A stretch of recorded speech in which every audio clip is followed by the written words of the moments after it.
بالله من الشيطان الرجيم.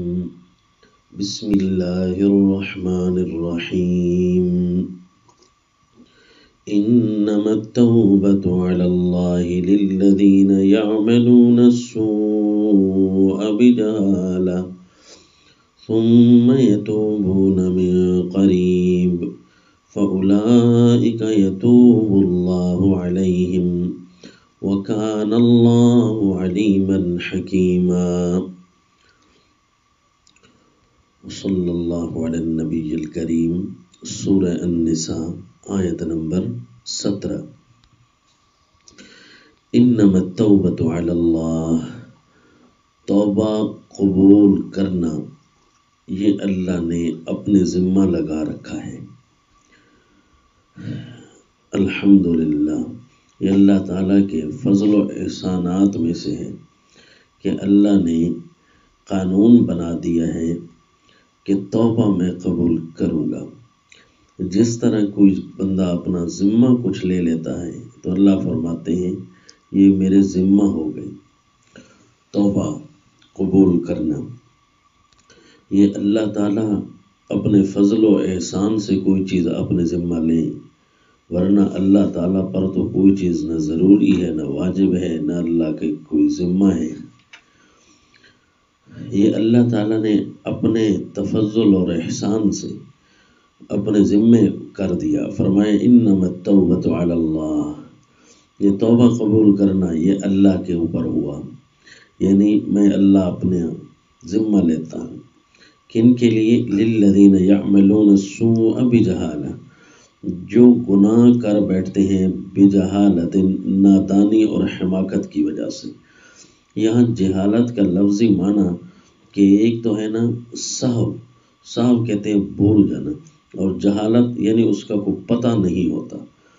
تو اب جو گناہ کرتے ہیں ان کو کس چیز کا پتہ نہیں ہوتا، یعنی وہ اپنے انجام سے بے خبر ہوتے ہیں، کیونکہ ان کو یا تو انجام معلوم نہیں ہوتا کہ ہمارا کتنا نقصان ہوگا، یہ پتہ ہوتا ہے کہ گناہ ہے، گناہ کا علم ہوتا ہے. جہالت انہیں اپنی دکھ اور تکلیف کو اس وقت ذہن میں نہیں آ رہا ہوتا. اپنا گناہ اور اپنی عادت غلط اتنی سوار ہوتی ہے ذہن میں کہ اس وقت وہ پتہ نہیں ہوتا، بندہ بھول جاتا ہے کہ مجھے کتنے دھکے لگیں گے.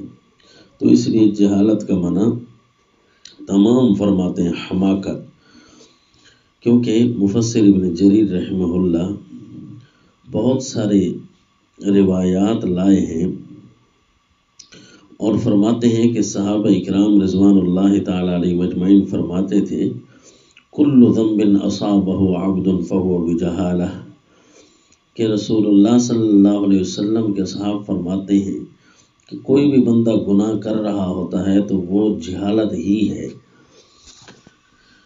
اگرچہ نفس گناہ کو جاننا یہ جہالت نہیں کہ یہ گناہ ہے، اس کا تو پتہ ہوتا ہے، ورنہ تو بندہ بے قصور ہے.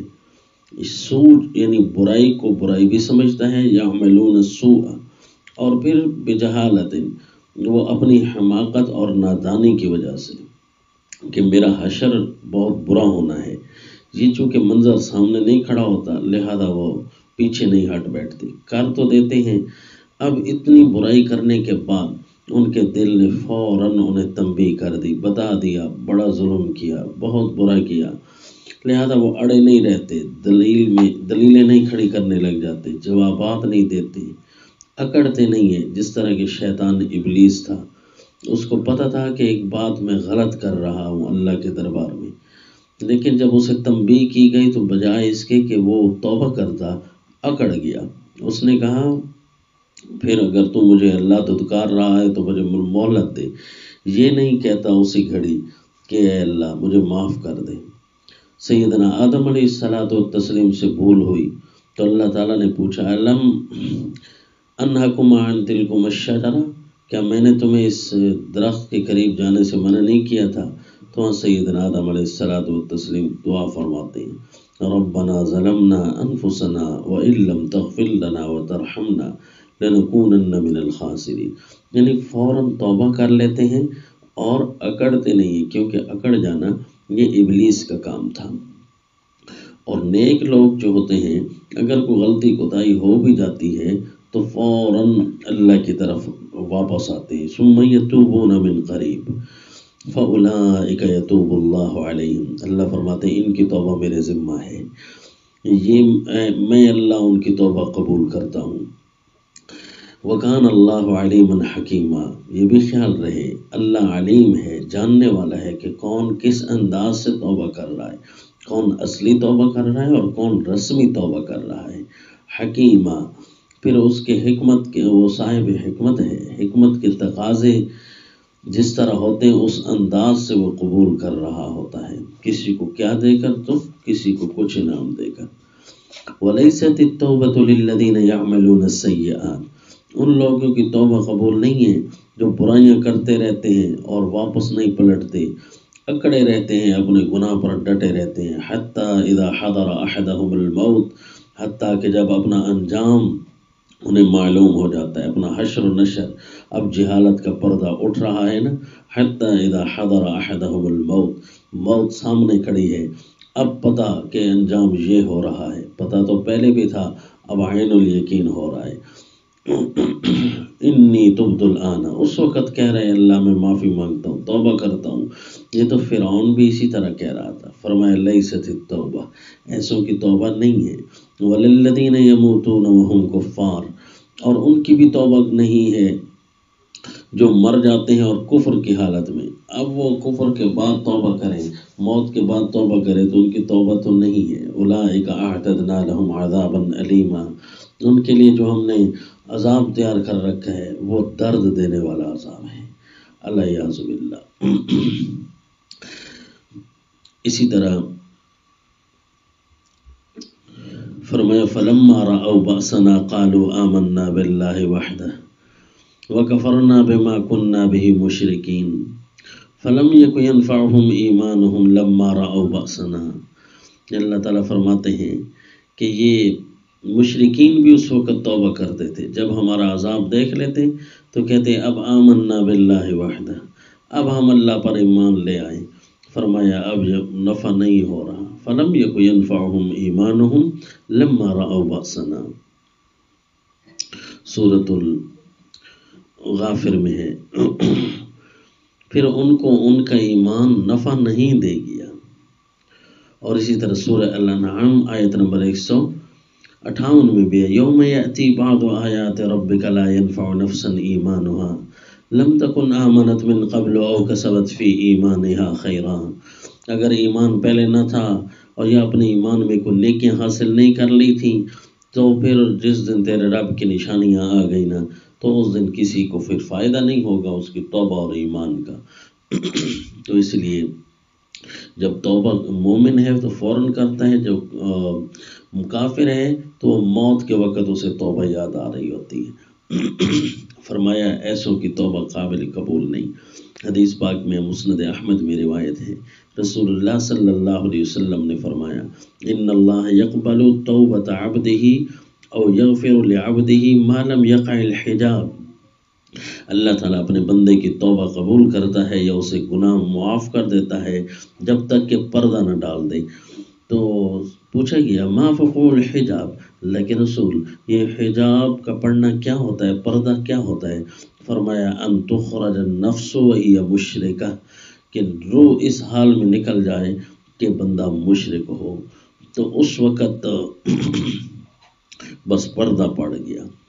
اور اسی طرح مفسر ابن جریر بھی ایک روایت لائے اور مسند امام احمد میں بھی ایک روایت ہے کہ رسول اللہ صلی اللہ علیہ وسلم کا فرمان محدث ابو قلابہ نقل فرماتے ہیں کہ ان اللہ تعالی لما لعن ابلیس سألہ النظرہ، کہ جب اللہ تعالیٰ نے ابلیس کو ملعون کیا تو اس نے مہلت مانگ لی، اور مہلت مانگ کر کہا وعزتک وجلالک لا اخرج من قلب ابن آدم ما دام فیہ الروح، اللہ تیری عزت اور جلال کی قسم میں ابن آدم کے دل سے نہیں نکلوں گا جب تک کہ اس کے اندر روح رہی، روح اس کے اندر رہے گی میں اسے گمراہ کرتا رہوں گا۔ تو اللہ تعالیٰ نے فرمایا وعزتی لا امنعہ التوبۃ ما دام فیہ الروح، اور میری بھی عزت کی قسم میں بھی اس سے توبہ رد نہیں کروں گا جب تک کہ اس کے اندر روح رہی تو۔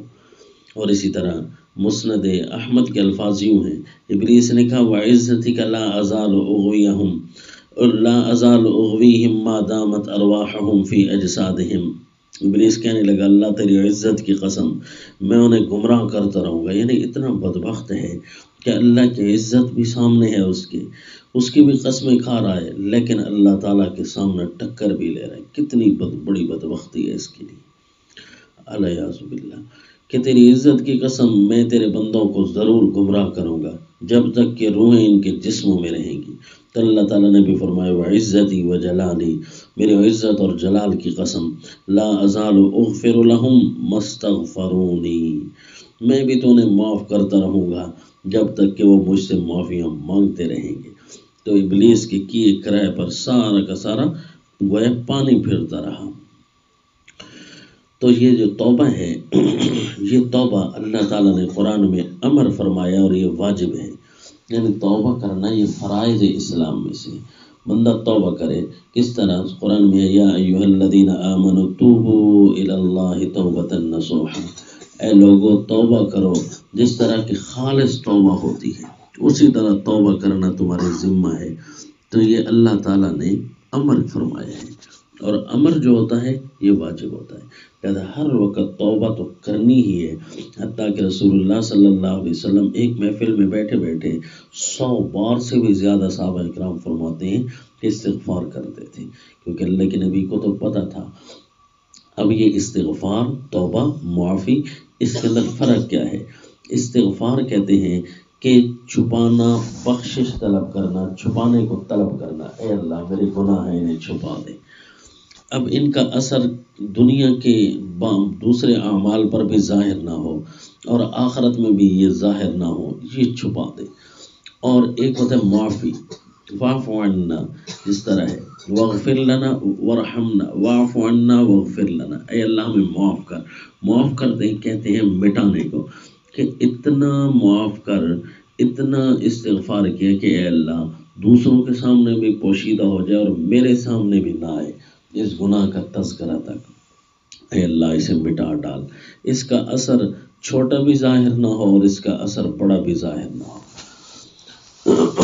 جس طرح کی استغفار یعنی ایک چیز پوشیدہ ہو گئی، جس طرح کسی سے صلح ہوتی ہے تو وہ کہتے ہیں ٹھیک ہے آپ نے یہ زیادتی کی ہے لیکن ہم صلح کر رہے ہیں، دوبارہ بھی اسی طرح کیا ہے تو وہ پچھلی صلح جو چھپی ہوئی، اس صلح کی وجہ سے جو اس کا زیادتی چھپ گئی تھی اس کو پھر نکال کر لے آتے ہیں، دیکھا آپ نے پہلے بھی اسی طرح کیا تھا، ہم نے تجھے معاف کیا، پھر تو اسی طرح کر رہے، اب پچھلے کا تذکرہ بھی بعد میں آ جاتا ہے۔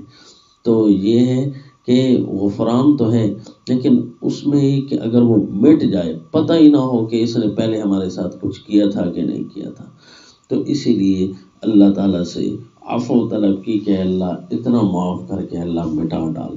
تو وہ یہ بھی اس سے بھی بڑا درجہ ہے، جس کی توبہ اتنی بڑی ہوگی اللہ اس کو یہ بھی نعمت نصیب فرما دیں گے کہ استغفار یعنی اس کے گناہوں کو چھپائیں گے بھی صحیح اور اس کے گناہوں کو مٹا بھی سکتے ہیں، لیکن یہ ایک الگ الگ کیٹیگری ہے، یہ الگ الگ اعزاز ہے، الگ الگ ڈگری ہے، اس دونوں کو ہی مانگنا چاہیے۔ اسی لیے سورہ البقرہ کے آخر میں دونوں باتیں ذکر ہیں، واعف عنا واغفر لنا وارحمنا۔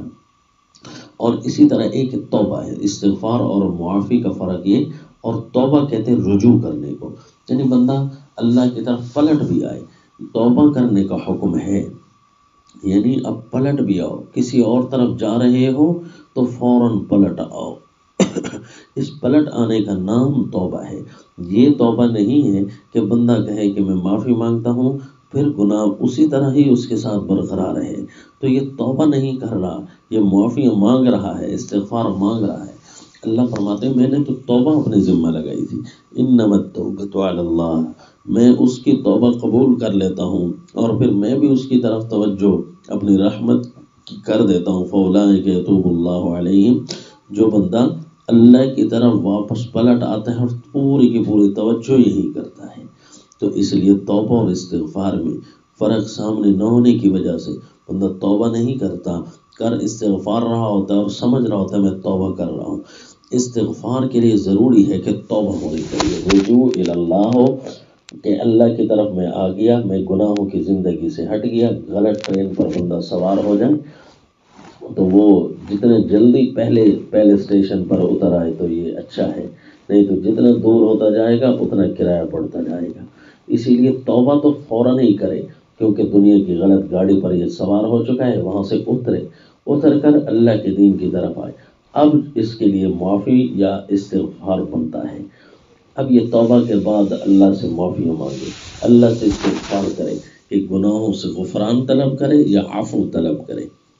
اللہ میرا گناہ چھپا دے، اے اللہ میرے گناہ کو ڈھانپ دے، میرے گناہ کو مٹا دے۔ پھر اس کا درجہ بدرجہ اعزازاً اسے ان دو چیزوں میں سے کچھ تو نصیب ہو جائے گا، یا اللہ تعالیٰ چھپا دیں گے یا اللہ بالکل مٹا دیں گے۔ اور پھر اعزاز یہ بھی ملتا ہے توبہ کرنے والوں کو کہ اللہ نے ایک رحمت کا اعزاز دینا ہوتا ہے۔ رحمت کیا ہے کہ اس کے لیے اللہ تعالیٰ نیکیوں کی توفیق بھی دے دیں گے۔ فَأُولَٰئِكَ يُبَدِّلُ اللَّهُ سَيِّئَاتِهِمْ حَسَنَاتٍ، یا نیکیوں کی توفیق دے دیں گے، یا اللہ اس کو اتنے زیادہ اس کے گناہ سارے کے سارے مٹا دیں گے، اور مٹی ہوئی جگہ پر جتنی اب وہ نیکیاں کرے گا اللہ وہ ساری نیکیاں درج کرا دیں گے۔ تو یہ اللہ تعالیٰ استغفار اور توبہ کے بعد رحمت کا ذکر ضرور کرتے ہیں، اس لیے فرمایا رب اغفر ورحم، یہ دعا مانگو کہ اے اللہ مجھے میرے گناہوں کو چھپا، ورحم اور رحمت بھی کر۔ توبہ استغفار کے بعد غفران کے بعد رحمت ہے، اس لیے توبہ تو یہ ضروریات اسلام میں سے ہے۔ ہر بندے کو چاہیے کہ میرے ایمان کی ضرورت میں سے ہے، توبہ نہیں تو پھر میرا ایمان نعوذ باللہ کہیں ایسا نہ ہو جائے کہ جو جہنمی بھی مجھے بنا ڈالے، میرے ایمان عقیدہ صحیح اور پھر بھی جہنم میں کیا پڑا ہوں، الیاذ باللہ۔ تو لہذا یہ توبہ جب اللہ نے اپنے ذمہ کر دی ہے اور توبہ پہ واجب بھی ہے تو یوم یہ توبہ بھی کرنی چاہیے، ہر وقت رجوع اللہ۔ ذرا بندہ دین سے دور ہٹے تو فوراً توبہ کر کے واپس آئے۔ گندی دنیا میں جا پڑا تھا، وہاں پر تو محنتیں زیادہ ہیں، نفع تھوڑے ہیں، اور اللہ کی طرف جو آتا ہے یہاں محنتیں کم ہیں اور نفع بہت زیادہ ہیں۔ وما علینا الا البلاغ۔